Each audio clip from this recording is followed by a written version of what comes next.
Thank you. Thank you all very much.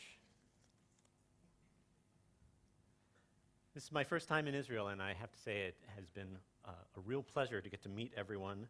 And I'll go over here where the light is, and talk with everyone about the work that you do, and the challenges that we all face together as user experience designers. My name is Jesse James Garrett. I live in San Francisco, California, where it's about 7 o'clock in the morning, I think, right now. As Avi mentioned, I am co-founder of a company called Adapted Path in San Francisco. The company has just turned 13 years old, so we've been doing this for a long time. Let's see what's on the next slide. Oh, I think that'll be okay. We'll see.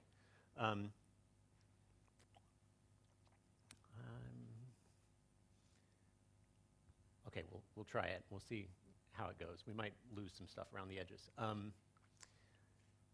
So yeah, we've been doing this for a while, and when we started the company back in 2001, we were facing a really different set of challenges from the challenges that we face now as user experience designers. Back in 2002, I wrote my book, The Elements of User Experience. And this is the second edition of the book that came out in 2010. And what I did when people ask me, what's the difference between the first edition and the second edition, is basically with the second edition, the first edition was very specific to the web.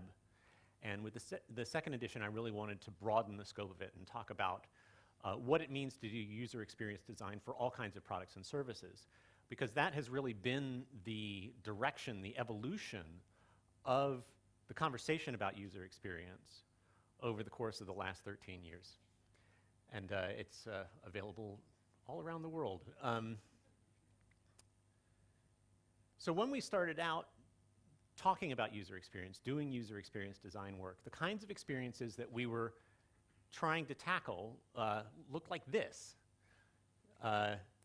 Experiences on the web.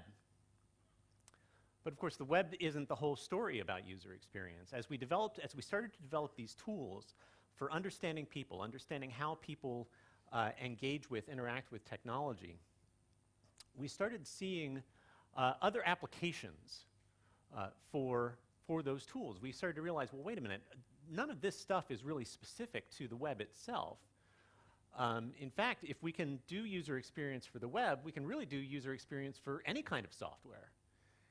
And if we can do user experience for software, well, wouldn't that really apply to any kind of digital media, whether or not we think of it as productivity tools? And if we can do user experience here, then we ought to be able to do user experience for the hardware that delivers those digital experiences. It's all the same stuff, right? And if we can do user experience work for technology products, don't those principles really apply to any kind of product, even products that we might not think of as having user experiences? And if we can do it for products, we ought to be able to do it for services as well. Imagine there's an S there. To shape the experiences that people have in a context like a face-to-face interaction. And then even beyond that, what about environments? What about the surroundings in which that establish the context in which a product or a service is used? And so what we've seen over the course of the last decade is the scope of user experience growing and growing, from the web to other kinds of technology products to all kinds of products and services, until ultimately now what we're talking about is the creation of these multi-channel experiences, these experiences that combine elements of products and services and online and offline technology, and all of these things all coming together to create these experiences for people. Now, it's been a pretty crazy time, pretty ambitious expansion of the vision of user experience. And when people, when somebody starts to see a pattern repeating over and over again, if everywhere they look they see a pattern, there are two possible explanations for that. One is that they're crazy, and the other one is that they're really onto something. And that's been the thing for user experience designers, is that people who start thinking in this mindset, start thinking in terms of user experience, you start seeing user experience problems everywhere. You can't unsee it, which has led me to conclude that the user experience mindset is an acquired condition for which there is no cure. You can't stop seeing it once you start seeing it. Everywhere, everywhere, everywhere. Now, there are people outside of our field who think that we actually are crazy because of this expansion of the conversation about user experience and the idea that the work that we do can reach into so many different areas. And they ask us the question, how can one field encompass so many different things? And what are we talking about when we talk about designing experiences? I mean, the thing about experience is that it's kind of difficult to define exactly what we're talking about when we say that we define experiences. After all, experiences are subjective. The experience that you have depends on your point of view.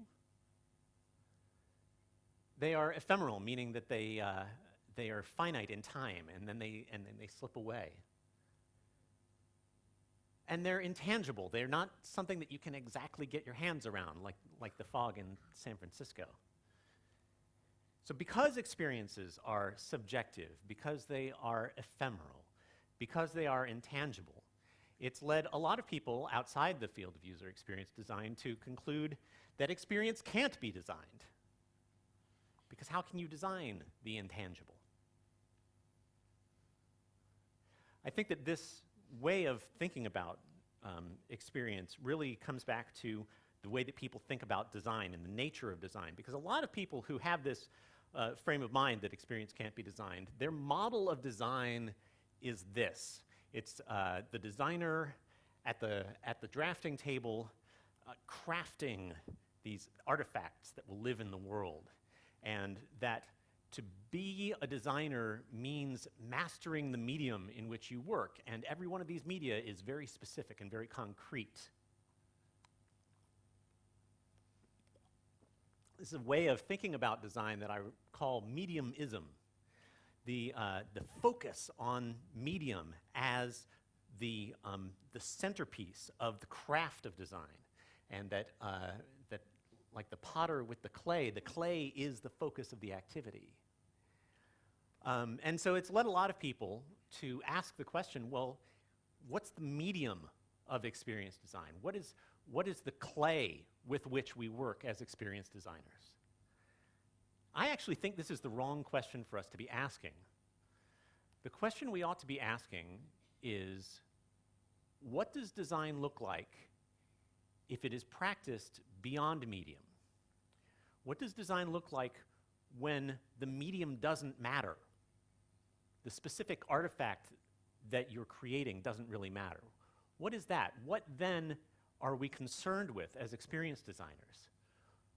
We end up shifting the conversation away from the mechanics of graphic design, industrial design, and so forth, and we start talking about humans. We start talking about how the people out there will experience the things that we create, regardless of the specific medium in which those experiences are delivered. And so what do people ultimately want from the experiences that they have? What should be, within each of these, within each medium, you can define criteria for success. You can define the things that make something a great piece of industrial design, a great piece of graphic design. What constitutes a great piece of experience design? Especially if you think of experience design as not having these medium-specific attributes, then what are we talking about when we talk about creating great experiences? So here's my way of thinking about this to get to an answer to this question. Experience design is the design of anything independent of medium or across media with human experience as an explicit outcome and human engagement as an explicit goal. This notion of engagement is the thing that I keep coming back to, that across all of those different things that we've talked about being areas in which we can practice experience design, products and services and technology and environment, what do they all have in common? What can we all look to as the thing that we're trying to accomplish through our work? And I think that that is engagement. That's ultimately what we're trying to do as experience designers.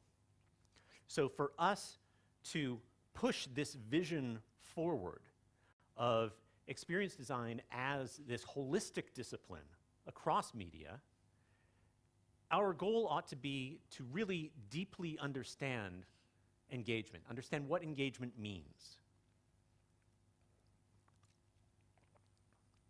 So as I mentioned, I live in San Francisco, and the newspaper in San Francisco, the San Francisco Chronicle, has a model of engagement that they've used for about the last 50 years. This fellow is known as the Little Man. And the Little Man is what the San Francisco Chronicle uses in their reviews of films and concerts and stage plays and so forth, in place of something like a star rating. Instead, everything gets a Little Man rating, and the posture of the Little Man tells you what you need to know about the level of engagement that the reviewer had with the experience that that cultural product delivered. Here, the Little Man is sort of sitting up in his chair, paying attention. He's definitely interested. He's definitely engaged. If he's more engaged than that, he's leaning forward. He's applauding. And if he's really engaged, he's getting up out of his chair. He's about to fall over here. But the scale goes the other way, too, that when the engagement starts to get negative, he might have fallen asleep in his chair, or the worst score that you can get is he's left altogether.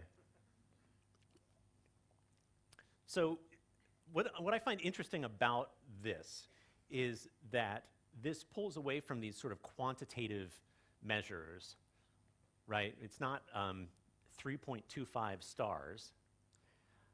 It's this qualitative understanding of the human texture of the experience that's produced.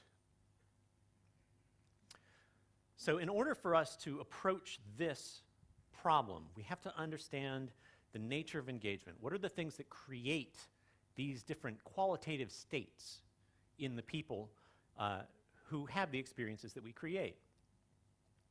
And so I'd like to talk about just kind of some of the different facets of engagement as we currently understand it. The first one that I want to talk about is engagement in the realm of perception, or engagement of the senses. Here, this is the area that design historically has been most sort of associated with. Aesthetic qualities, qualities of beauty and harmony. But designers are not the only ones. I want to go over to the laptop here for a second. Designers are not the only ones who have dealt with these kinds of issues. In fact, I think that there are a lot of other areas that we can look to for inspiration. People who have an understanding of how to create engagement in these areas that we may not have considered. The first example that I want to look at is cinematography. The cinematographer's job is to tell people where to look. Say, look at this. There's the woman, she's going to weep and she's going to sing the aria, or he's going to draw the gun, or, you know, he feels okay, but behind him is an ape, and you better look at the ape. We do some things that we don't even realize we're doing until we see the film put together.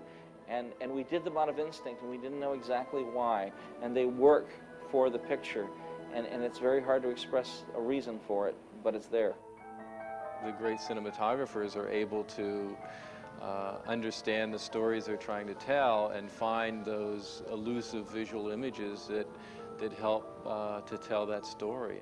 A great DP adds to the material that already exists and really works to understand the subject matter and the language of the director they're working with. I think visually. I think of how if you turned off the soundtrack, anybody would stick around and figure out what was going on. There's just every technique visually. There's a language far more complex than words. A language far more complex than, wow, it's dark in here. A language far more complex than words. So this is a clip from a documentary called Visions of Light, which is about the art and the craft of cinematography. And what I find really interesting in hearing these people talk about their work is that although they are working in the visual realm, they don't talk about beauty. They don't talk about aesthetics when they talk about their work. They talk about the emotional impact that their work has on people. They talk about the ways in which they can tell stories and shape narrative through the work that they do. They really are talking about the experience of cinema. So there's a real sense in which cinematographers, I think you could argue, are experience designers in the same way that we are, because they are trying to create these experiential outcomes with engagement as their ultimate goal. Here's another guy that I would argue is an experience designer. After all, Beethoven had his deliverable, which he then had to hand off to his implementation team. But all of it was geared toward a particular human outcome.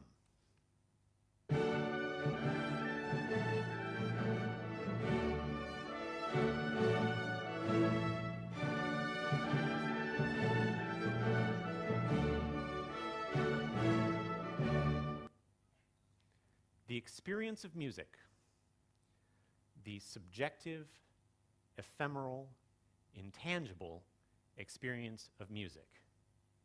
If that's not experience design, I don't know what is. Now, there's a thing about Beethoven, though, right, which is Beethoven kind of jumps at you and demands your attention. But this isn't the only way to approach experience design.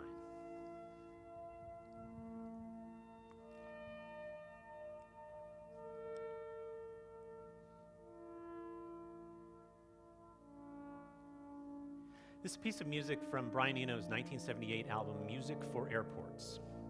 And this was a deliberate, a conscious experiment in creating music which was not designed to grab the audience's attention, but instead was designed to be part of a larger experience, to fit in as a texture within an environment. So it's very important for us to keep in mind that engagement is not the same thing as attention. I have one more example that I want to share with you of engagement through the senses. Oh, I have got to teach you about food. Close your eyes. Now, take a bite of this. No! Don't just hork it down! Too late. Here. Chew it slowly. Only think about the taste. See? Not really. Creamy, salty, sweet, and oaky nuttiness. You detect that? Oh, I'm detecting nuttiness. Close your eyes. Now taste this. Whole different thing, right? Sweet, crisp, slight tang on the finish. Okay. Now, try them together. Okay. I think I'm getting a little something there. It might be the nuttiness. See? Could be the tang. That's it. Now, imagine every great taste in the world being combined into infinite combinations of tastes that no one has tried yet. Discoveries to be made. I think. Uh-huh. You lost me again. Yeah. But that was interesting. So this is an example where it's something that seems like it's very far afield from what we're talking about the composition of dishes and the creation of flavor experiences. But if you leave away the part that where he's talking about food, if you listen to what he's saying about creative exploration and creating new combinations to deliver new kinds of experiences into the world, these are exactly the issues that we deal with as experienced designers.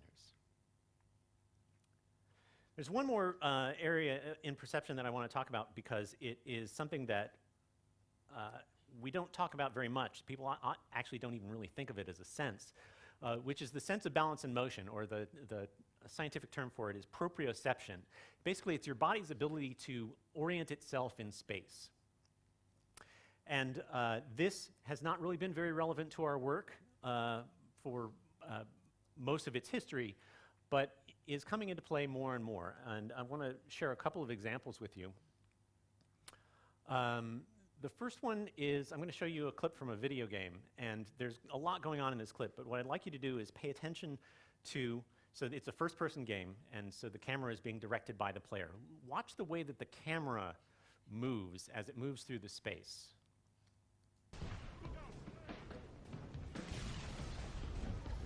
There's this smoothness and almost unreal kind of, look at this jump, this perfect geometric arc of a jump. And what it does is it grounds the player in that the player's movement through the space is always predictable. It's always smooth and consistent, regardless of the level of chaos happening all around them.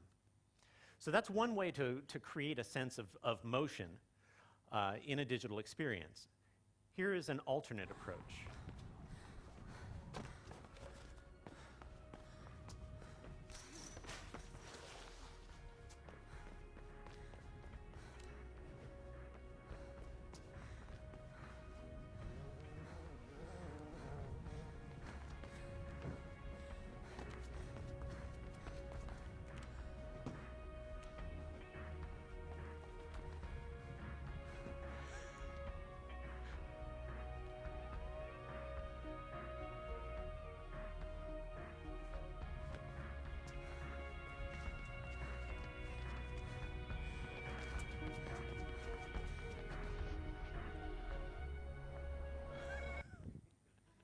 So this is a clip from a game called Mirror's Edge, and when it came out a few years ago, it got a lot of attention for this approach that it took to this super realistic first-person view. And what made it so realistic was, again, the motion of the camera and the way that it immersed you in the body of this character that you play in the game.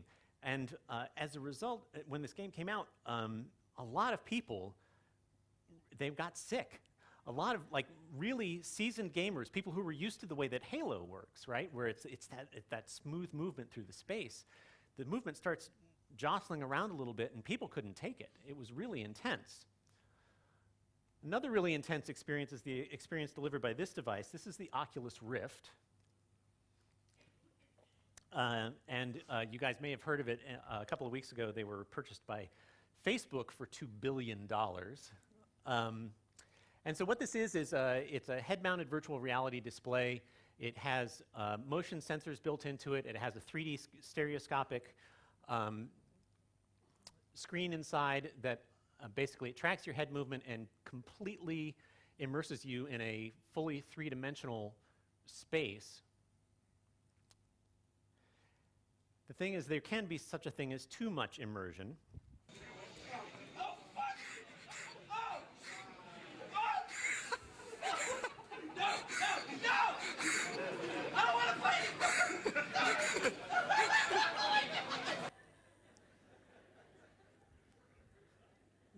You can look around on YouTube. There are a ton of these videos of people freaking out at this experience because it is so real. It feels so real. And importantly, it is really, really messing with this. He had to have somebody standing behind him, and the person standing behind him knew what was coming, right? He knew that the way that this experience was going to mess with this guy's sense of balance and motion, his proprioception, was going to be something where he's going to need somebody to look out for him to make sure he doesn't fall over.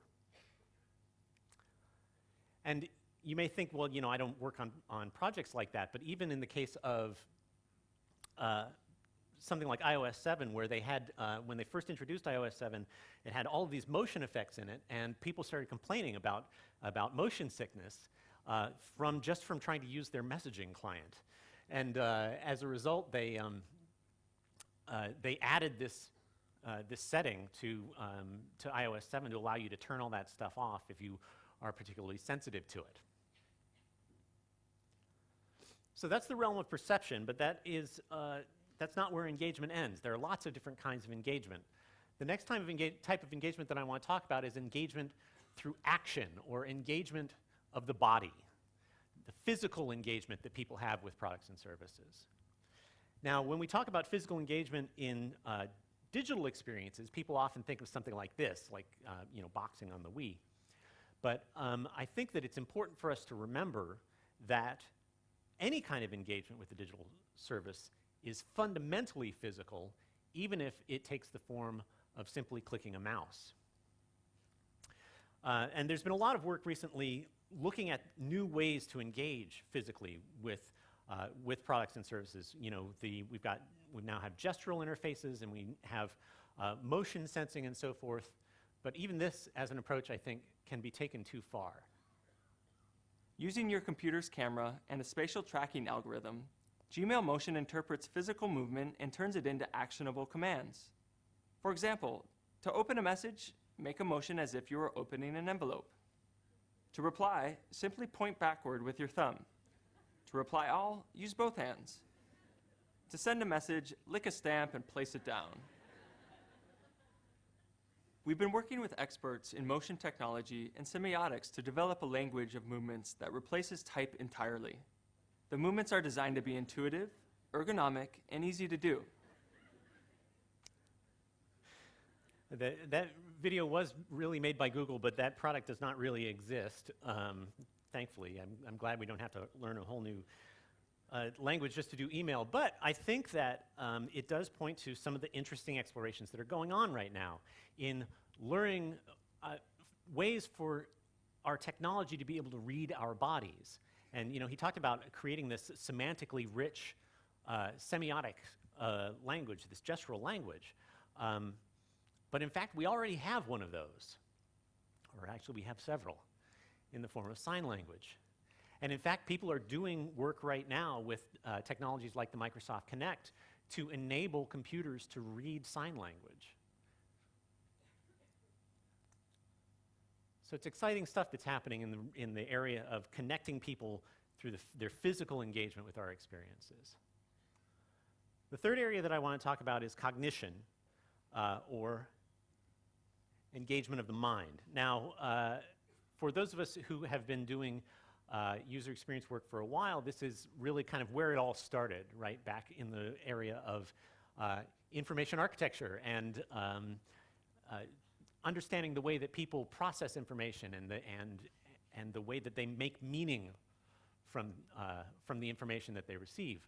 But this isn't the only kind of cognitive engagement there is. Cognition actually has a lot of different dimensions to it that involve different kinds of reasoning, spatial reasoning and mathematical reasoning and so forth. Yes.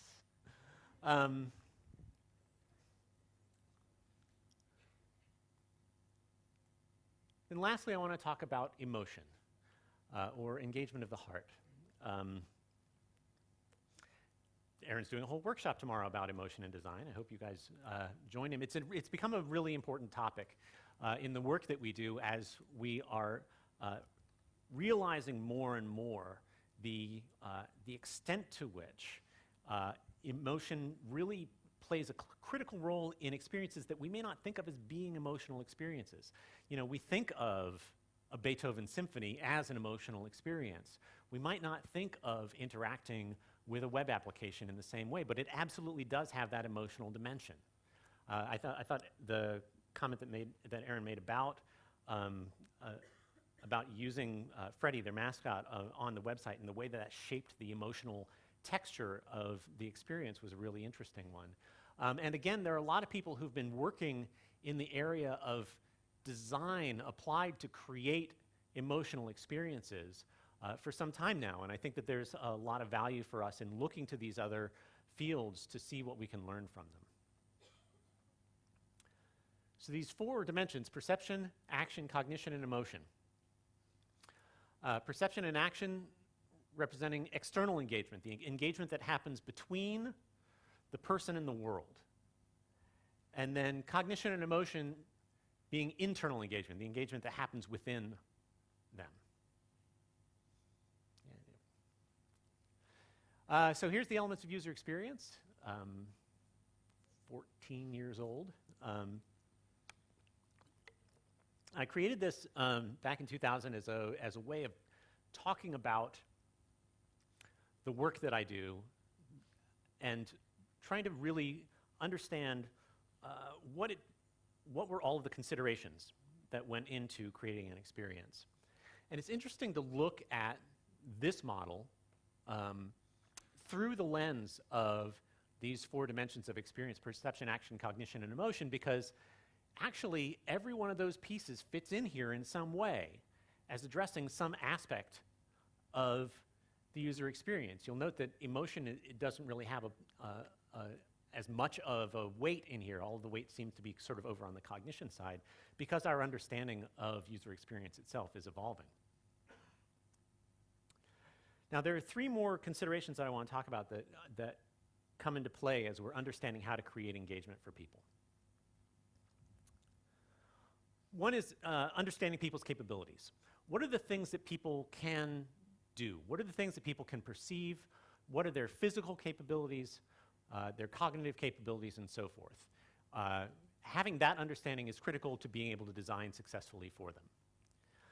Again, there's a lot of work being done in other fields that we can draw on to create these experiences. In the area of industrial design, there's an entire subfield called anthropometrics that is devoted purely to stuff like this, to measuring, what's the average circumference of a person's hand around a handle, and how much force can you expect that person to be able to apply in turning a knob? All of these kinds of things that come from tons and tons of scientific studies that have been done about the capabilities of the human body. Similarly, we have other kinds of tests that are available to test people's perceptual capabilities and their cognitive capabilities as well. In addition to that, we have to take into account people's constraints, the things that limit their capabilities. Sometimes those constraints are temporary. Sometimes those constraints go deeper. Sometimes those constraints are a result of our experiences and the way that our past has shaped our psychology. And sometimes it's just a matter of the moment.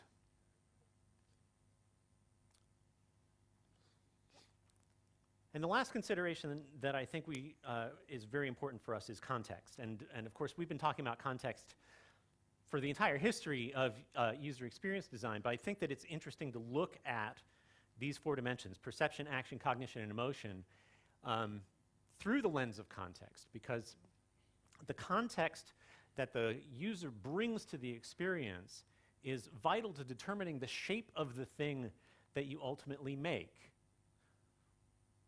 whether the people see the faces or whether they see the vase. So there are the 4 dimensions: perception, action, cognition, and emotion, and in each of these areas, you've got different kinds of context that applies, different kinds of context that we need to be able to explore and to think about. This is the work that ethnography, which we saw the talk about earlier today, that's what that's all about, is about defining the context, defining that personal, psychological, physical, environmental, social context, all the different kinds of contexts that influence the experience that people ultimately have.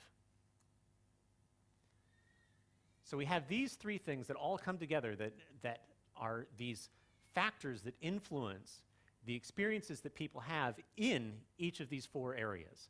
So in talking about and thinking about creating experiences, designing experiences across media, we will always be dealing with these considerations. And so when we talk about doing experience design across different media, what it comes back to, the real task, is a task of synthesis, of bringing together medium-specific expertise and delivering a holistic vision of the experience that people are ultimately going to have. And here we have all of the traditional design disciplines to draw on and to bring together within this conversation of how to create experiences that are engaging to people, that take into account their capabilities, their constraints, their context, and pull them all together. In other words, the role of the experience designer, the nature of design itself as practiced beyond medium, is a task of orchestration.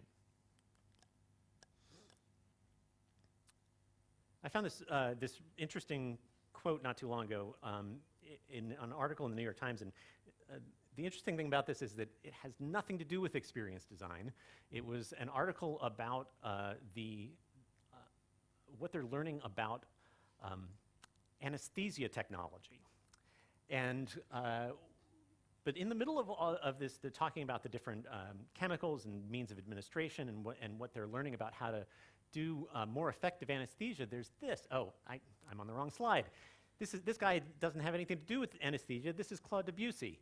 He was a composer in the early part of the 20th century, and what he had to say about creating, orchestrating experiences, he said, music is the spaces between the notes. Sometime later, Miles Davis, in talking about the work that he did with his band, he said, we don't play what's there, we play what's not there. Again, what they're talking about is this making connections among these different things, and that's where the anesthesia thing comes in. After this slide, which is it's not about the creation of the individual pieces, it's about what those pieces come together to form. This is what happens when you change your slides at the last minute. Anesthesia.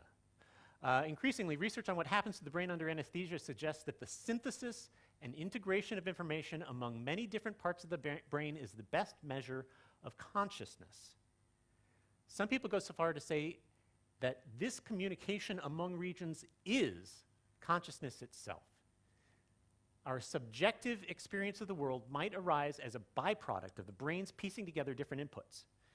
So, we're getting into some pretty deep stuff here. We're talking about the nature of human consciousness itself as the result of the brain's synthesis of inputs across these areas: perception, action, cognition, emotion.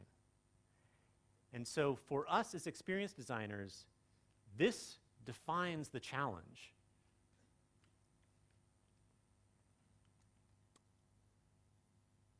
In order for us to fulfill this goal of creating a holistic practice of experience design, we have to be able to become masters of synthesis. But that means looking beyond the scope of the things that we are working on right in front of us. We have to be able to think broadly about experience and about the work that we do. It's very easy for people to fall into a different kind of trap here of mediumism. To say that, well, since I work on a product, I must therefore be a product designer.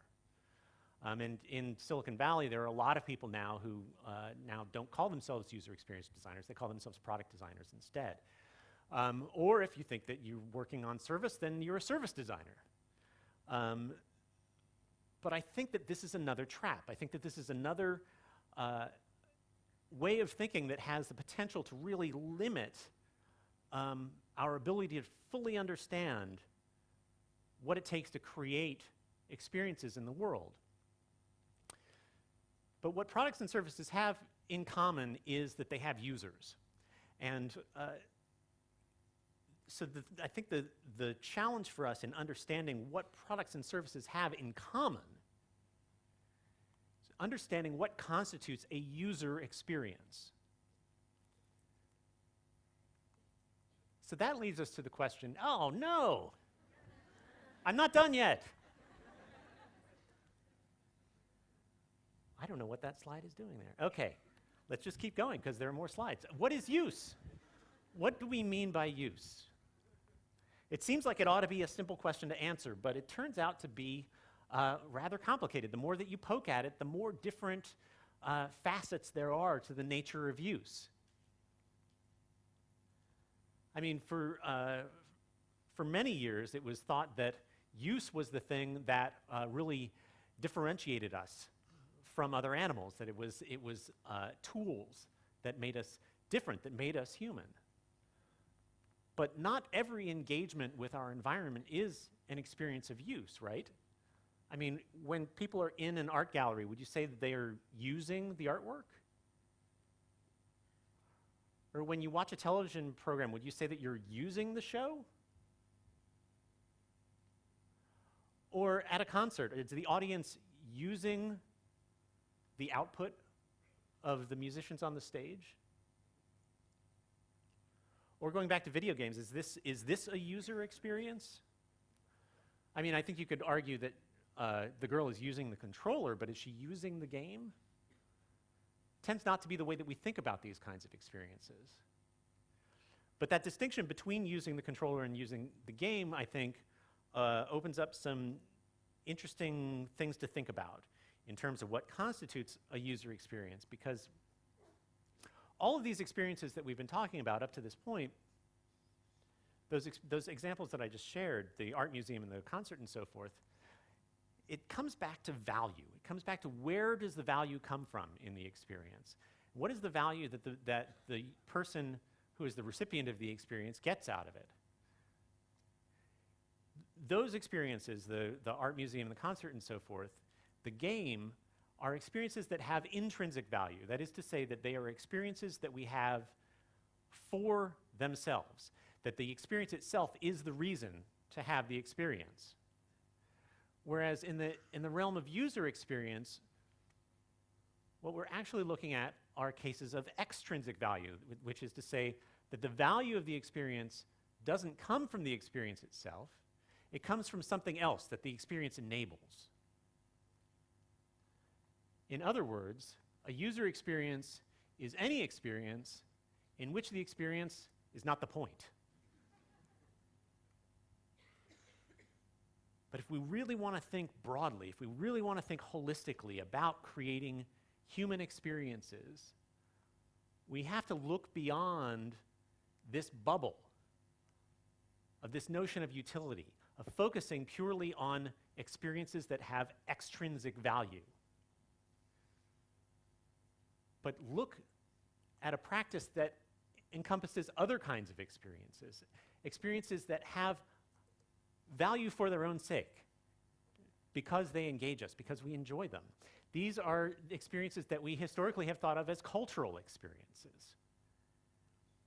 And throughout this talk, what I've been showing you are cultural experiences that have implications for the field of experience design.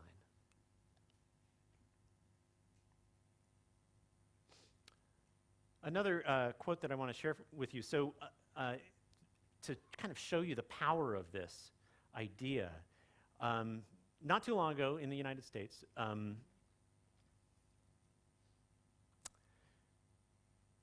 the little man is, I'm going to get to the not too long ago thing in just a second.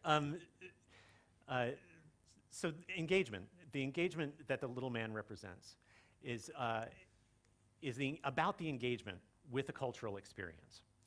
And if you think about so this is, again, this is something that's attached to reviews of cultural experiences. And if you think about the role of the reviewer, the role of the